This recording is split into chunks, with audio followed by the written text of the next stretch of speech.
try and siphon the gas out of this thing. Been in there for at least 6 years, so should be pretty tasty.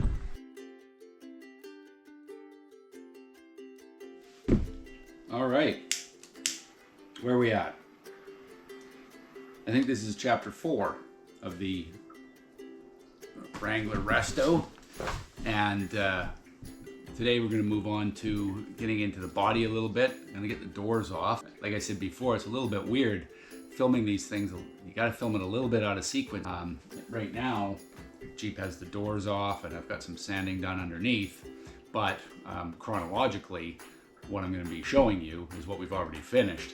So we were 8 1/4 when we finished up chapter 3 in terms of investment into the Wrangler, and we're going to take a little step along with some parts that we're ordering, and I'll go through that a little bit in this video. Things that it definitely had to have when we pull the gas tank. It's not a textbook example of how to pull a gas tank. I don't have a lift, so we're crawling in underneath with some jack stands and using a grinder, that sort of thing. So I had to order a new skid plate. I'm going to go through a few of those things that we ordered so that we can get an update on costs, although you won't see that new stuff installed yet. I've gotten a lot of information because I haven't done this before. I've gotten a lot of information online. There's a lot of good YouTube guys out there with small, like, you don't need 3 million subscribers to have good information. There's some guys out there with like 200, 300 subscribers who've got great information. Like, I'm learning a lot about the leaf springs and things that I just didn't know before. So thank you to everybody who's making these kinds of videos, just to give you an idea of things that you can do and you need to look for if you're a novice like me. So in British Columbia, which is where I am, you can get collector plates for vehicles if they're over 25 years and they meet with a certain criteria. The criteria is pretty stringent. Like, you have to have the original type of radio. You can't have a big Apple CarPlay in there. The nice thing about it is it keeps these old vehicles true to what they were in spirit originally. It also gets you really cheap insurance because the assumption is, I guess, that you're going to take care of it. Also, it gives people the reassurance that they've got a pretty decent vehicle on their hands if they go to buy a vehicle from you. Where this comes into play for me on my recent trip over to Terrace is I had to pick a color. I originally was thinking, oh, I want to go with something that's sort of a camo, or I want to go with a desert tan, or an olive drab green, or something like that, right? But what I decided is that I would put it back to the original red that it was, because in order to get collector plates, you can paint the car if you want. You can paint it, and it doesn't have to be the same color as it was before, but it has to be a color that it was available in the year of the vehicle. So the 87 Wrangler came out at a time when really, really bad colors were the thing. So there is not a lot of good colors to choose from on this. So I had to pick a color. And I decided that I would just go back with the red that it was. It's going to be a slightly different red, but not different enough that it's going to be an issue for the people at ICBC, hopefully. Anyway, so many other decisions branch off from that color choice. So I went with Performance Red, which is like I'm using a duplicolor. Where is it? So that's what we're going with for the color. And we're a long ways away from having a video about how to paint this, because I still have to get all the fender flares off, and I still have to get it sanded down, and I got to get it bondoed and primed. I got to do all sorts of things. But anyway, that's the color we went with. Thanks for watching. Thanks for all your comments. I was asked the other day, how many cigars am I up to? I really don't keep count. I just kind of have them when I need them. I need them a lot. So yeah, so I don't know what the cigar count is, unfortunately. I do know that I'm going through a lot of clothes. So when I was over in Terrace, I picked up a pair of these. Pretty cool. They're made by Cat, and they got these pockets that can go on the outside. So hopefully I'll stop going through clothes and I'll just trash this one pair. So join us as we continue the journey of stripping this thing down and making sure that my wife thinks I've really, really lost my mind. Come on.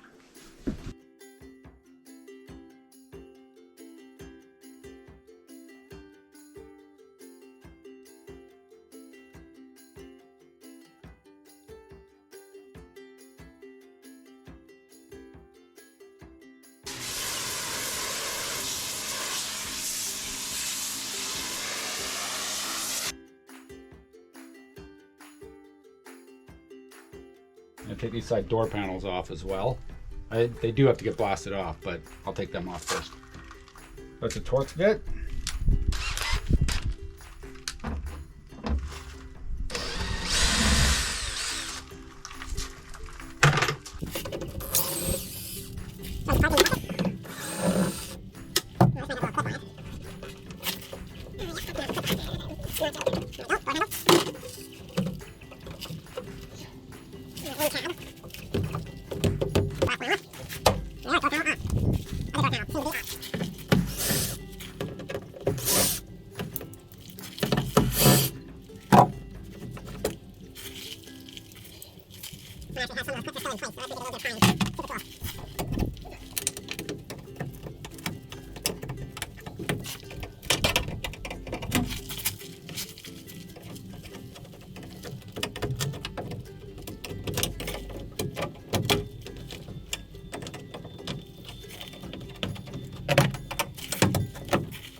So the door panel's all cleaned up. Those are looking good. It's cardboard only on the back. There's a little bit of some mold on here that I sprayed just with a concrobium just to kill those. On the door panels themselves, the staples here are pretty weak, so on some of the edges on the two panels, it pulled away. I want to make sure that they stay solid when they go back in. I want to make sure they stay solid, so I put some super glue on there. The other thing is these little pins that it uses. I've got a box, all kinds of pins. These ones are unique because if you twist them, they will eventually come off. And they have because they're going into cardboard, I probably should have figured out which one.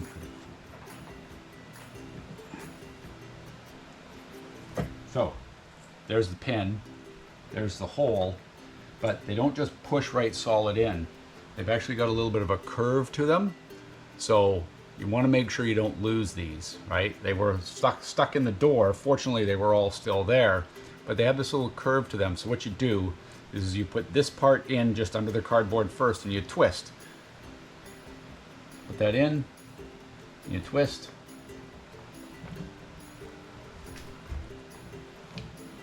And then the whole piece is in. So anyway, that's it for the door panels. Nothing left to do. We have the doors off. Okay, so we have our driver's side door off. What was surprising to me is how easy it was to come off. It essentially just lifted off these two hinge pins, which I guess makes it easy to take on and off for recreational use. I want to take these hinges off. They use Torx bits. I'm going to see if I can get this door handle off. That's going to take some work from the inside. This has got a fair bit of rust down this one side here that's going to have to come off. And I'm going to have to give the whole door a sand. Torx bits off first, assuming those are going to take a little bit of WD-40. So I'll get some WD-40 on those. They can sit a little bit, and I'll start working on the door handle and the mirror. Then we can get sanding. Well, the middle of the door is going to be nice and well lubed. Definitely editing that out.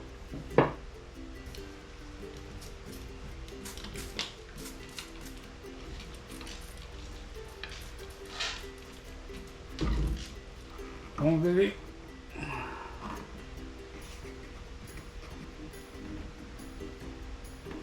Come on, bastard.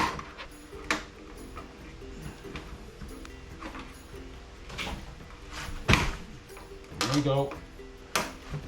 Progress. Sitting in the sun for years.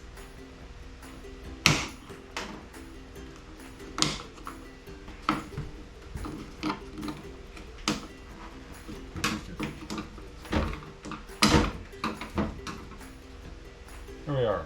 4 clips. None of them broke. A couple of Phillips screws. Alright.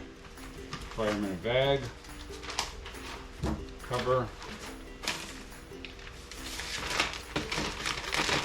clean him up later.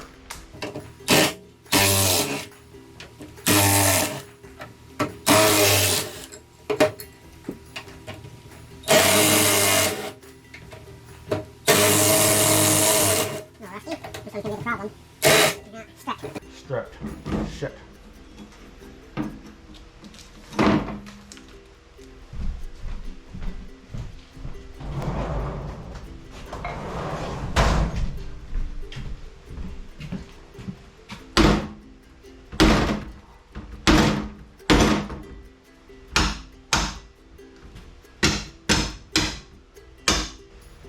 So while I try and sort out in my head what to do about this bolt that I've now got half drilled out, I'm going to flip this guy over and get the door handle off. It looks to all be behind this panel.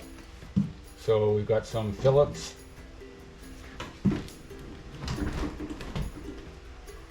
and a couple of Torx bits.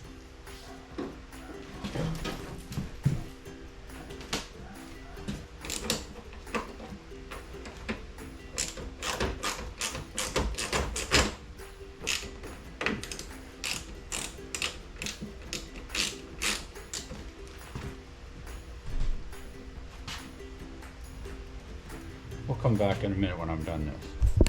Okay, so the panel's off, and what I can see is there is a, I'll come down in here and show you. So this linkage, which puts the door handle down to the latch, there's a cotter pin right here, and then on the far end, I'm going to try and get this light down in there. On the far end, amongst all that rust, you can see that there's like it's almost like a little saw blade, and at the very end of it there's a clip that I have to pull up. And the clip is right there. So that has to get pulled up so that this little piece can come out, and then the door handle should drop out. So cotter pin, this little clip has to be bent up to slide this piece out. Okay, so the first bit should be easy. Here's the cotter pin, right there. You can see that.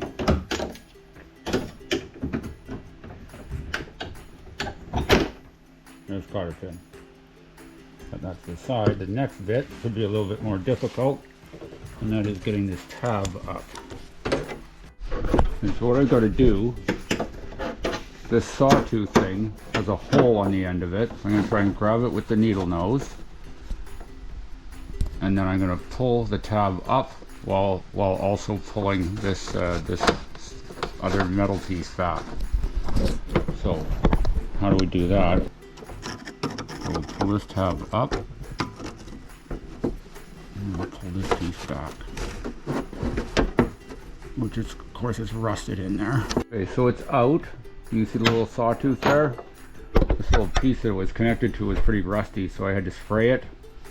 And unfortunately that took too many hands. But lift up the tab, pull out the sawtooth piece, and now flip her up, and that door handle should come out fairly easily.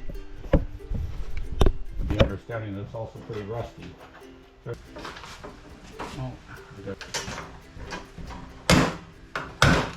take this throw.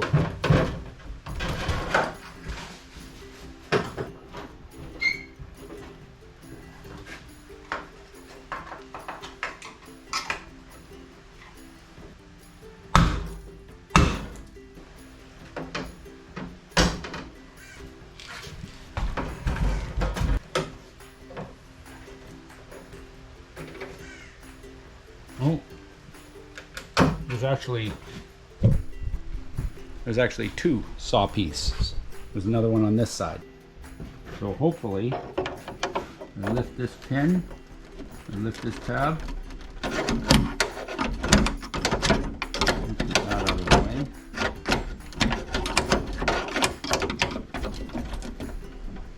Oh, you weasel. There we go. Now, that sawtooth piece is somewhere down in the drawer. All that stuff now needs to be bagged, because I'll definitely forget to put it back together. Because with all the door hardware in the bag, I could work on that one morning, I'm not even going to try taking the lock off. I'm sure there'll be a video somewhere online where you could do that if you want. But it's ready to, apart from this one bolt, which I'm still trying to figure out how to get off, it's ready to start sanding, which will feel like progress, which is good.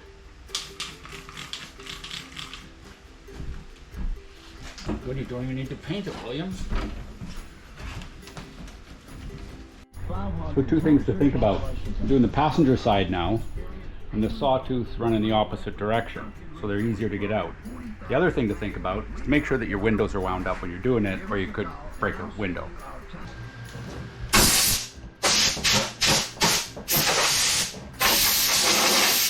And I'm not sure how well this is going to come off. So I got a fan going there, I got my compressed air, and I got my hook and loop orbital.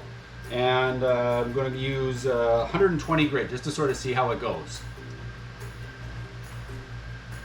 Now I'll get a little bit more aggressive down in here until we get right down to the metal.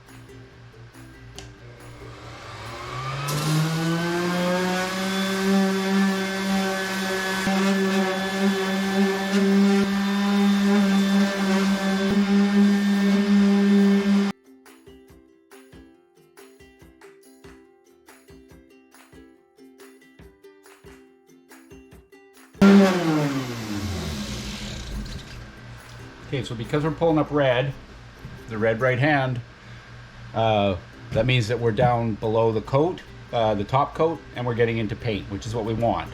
We want to make sure that we've got all that top coat off so that we're getting down so that we're sanding up red.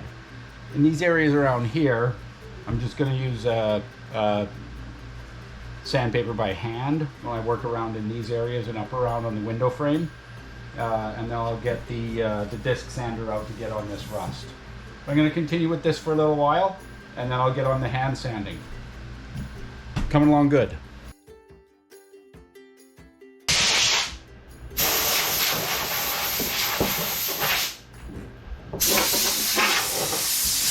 Mastercraft 100 grit.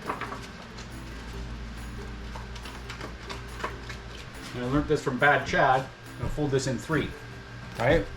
We're going to fold it there. I'm going to fold it there and there. So that way I got sand, sand, and then sand.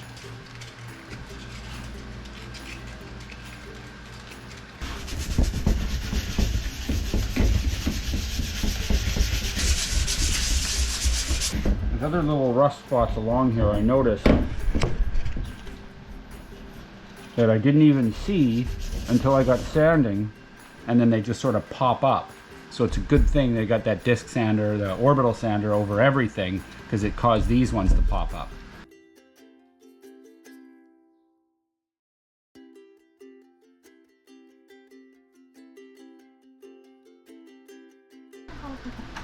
So in these smaller areas now, you can see that we're down to bare metal. We used to have rust, so we got those a little bit more. I'm going to do a little bit more here, and I'll get the flapper out for this guy. So flap disc, and we're going to use the 120 grit. Wish me luck.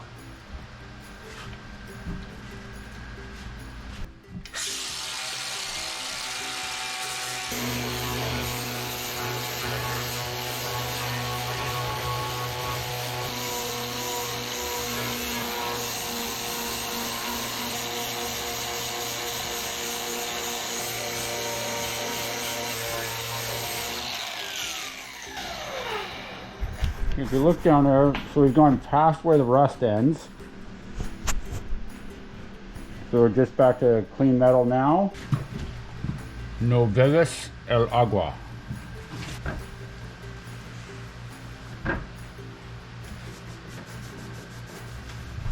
Okay. This girl's going to go away until I get my hands on my primer and some proper filling. I need to have some Bondo metal filler and activator, and probably practice it on something before I try this, because I don't want to get this horribly wrong. Anyway, that's door 1, door 2, in the hopper. Get down nice and close here. What this is showing me is that we have a far more serious situation. What that's showing me is that we have a far more serious situation when it comes to fixing this.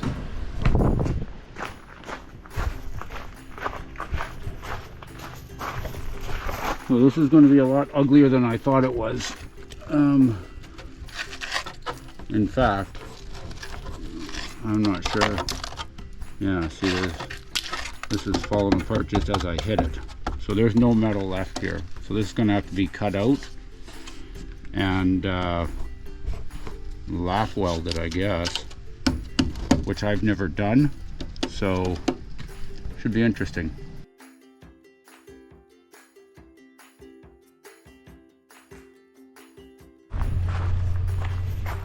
The back tire's off now. Take us on a tour there, Sir Williams. What do you see? Starting down low here. I see the color of the underneath is the same as the color of the body of the vehicle. Yeah, a lot of red there. Mm-hmm. So a crust.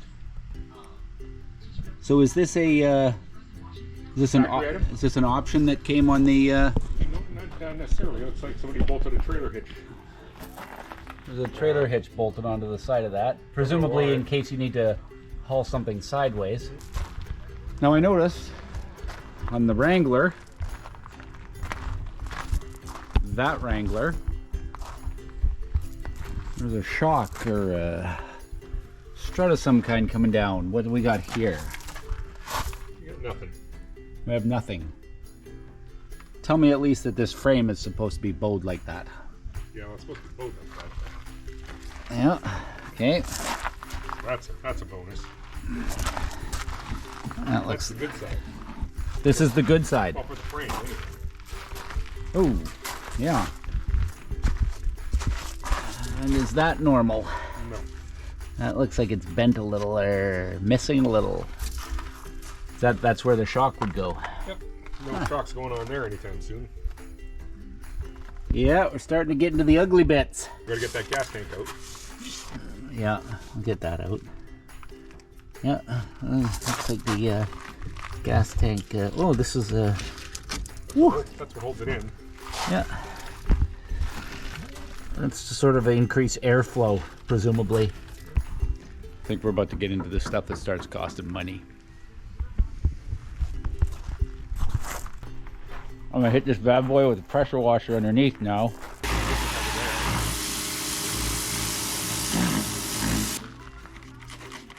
The right to govern thyself. Thank me for taking your call. That seems to spin pretty good.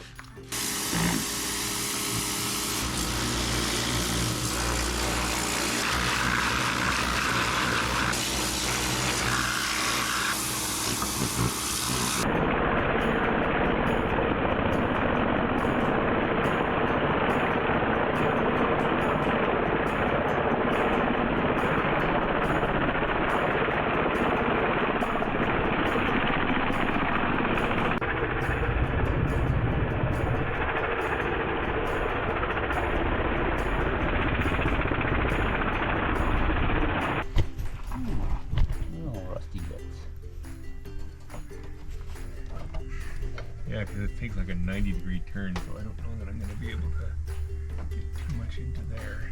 I think it's going to this through there. Maybe it can. It's plastic anyway.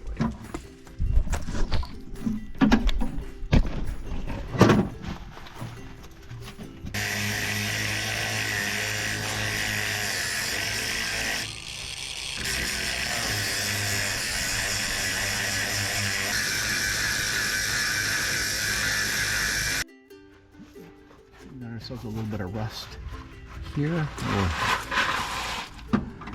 rust here.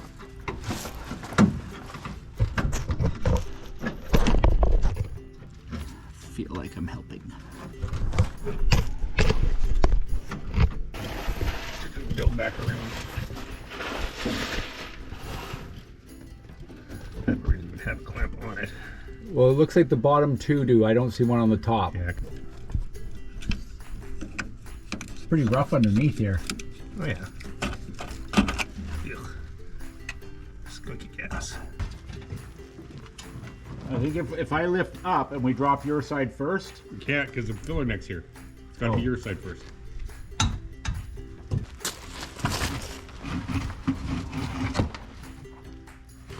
Look at that muck. Holy. Okay, hold on. There's a strap. There's straps across the top. Gas here. I don't want to do This that. one here is just a rusty piece of shit that I'll just bend out of the way.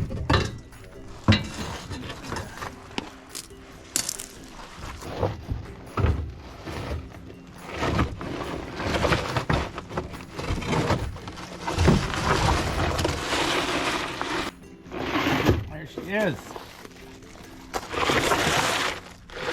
Facebook Marketplace. Okay, so now, probably gonna have to get underneath there with this jack again to get it up so I can, or get it that way. Yeah, there's another hose connected there too. It goes from one side of the tank to the other. Yeah, and then Okay, so why is there two hoses going out of there? one's the return, so when it like spits back at you. Oh, okay. So that's gonna have to pull out towards you, like directly towards your knees.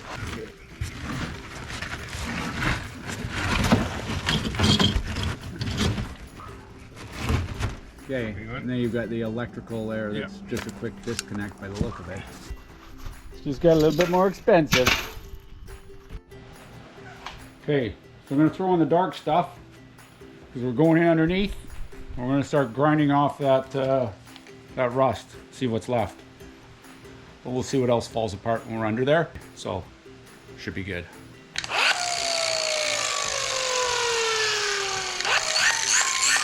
That's not good.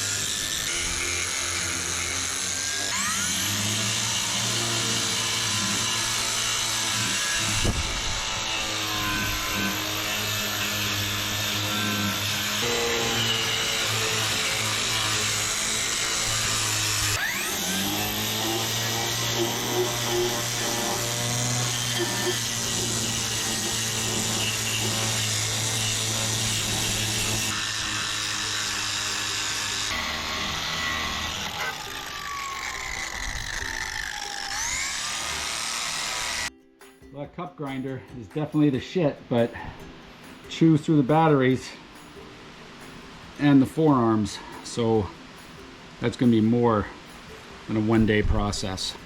Like, that's gonna be a couple of weeks of grinding down there. Anyway, progress.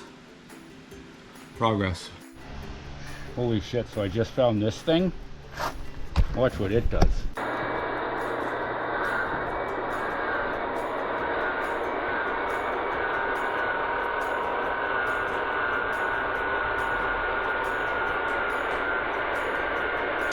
That's a whole new level of rust removal right there. But wait, Williams, there will be no prime before there is grind.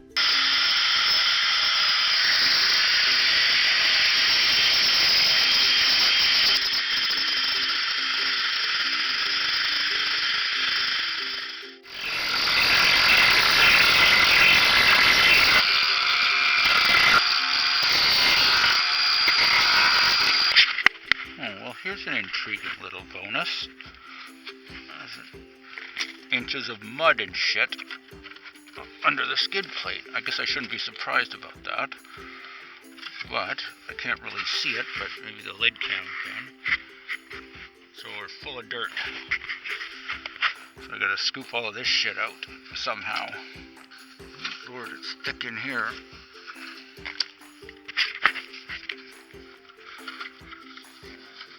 Alright, let's get some different tools for this.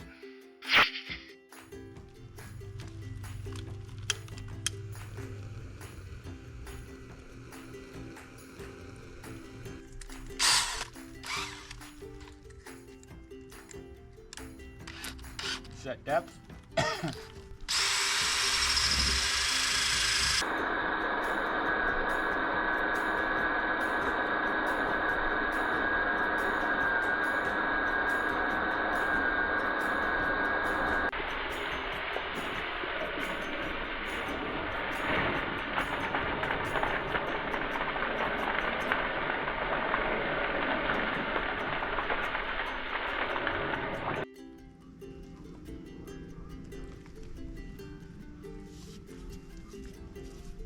This would have been impossible with a fuel tank in. I'm not going to be able to magically turn this into a new frame. And I'm not interested in replacing a frame. It's a $500 Jeep. Nice thing about priming this out in gray is that when I do go to black, I'll know every inch that I have to hit, because it will be gray. I won't miss anything.